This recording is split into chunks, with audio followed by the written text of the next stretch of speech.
მე ექიმი ვარ და უთვალავი ჩვილის დაბადების მომსწრე გამხდარ ვარ წლების განმავლობაში. ყოველ ჯერზე, როცა სახედამანჭული ჩვილი პირველად ჩაის უნთქავს, ეს სასწაულის მოვლენებას ჰგავს. ახლა ვიცი, რომ ეს მთლად სასწაული არ არის, რადგან ეს პროცესი იოლად აიხსნება ბიოსამედიცინო მეცნიერების მეშვეობით. ჩვენ ვიცით, რომ ადამიანების გამრავლება ხდება სპერმატოზოიდისა და კვერცხუჯრედის შერწყმით, თუმცა საშობაო სეზონზე გვახსენდება ერთი ჩვილი, რომელიც ღირსშესანიშნავი და სასწაულებრივი გამონაკლისია.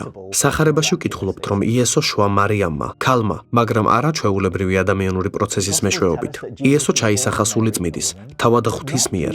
იესოს არ ჰყავდა ადამიანი მამა და მაინც ის იშვა სრულად ადამიანად და სრულად ღმერთად. ეს არის ბუნებისა და მედიცინის კანონების შეჩერება, რაც ასეულობით წლის განმავლობაში საგონებელში აგდებდა მეცნიერებს. თუ სახარებებში მოთხრობილი მართალია და მე მწამს, რომ ასეცაა, მაშ ქალწულებრივი შობა სასწაულიცაა და საიდუმლოც. რატომ ირჩია ღმერთმა დედამიწაზე მოსვლა ეს ოდენ უჩვეულო გზით? ბიბლია გვიცხადებს, რომ ღმერთმა ადამიანებს შორის შემოაბიჯა იესოს სახით, რათა სრულად გამოეცადა საკუთარ თავზე ადამიანური ცხოვრება მთელი თავისი ტანჯვითა და სიძნელეებით და საბოლოოდ მოეგვარებინა კაცობრიობის ყველაზე დიდი საჭიროება, რომელიც ცოდვების პატიებასა და ღმერთთან შერიგებაში გამოიხატება.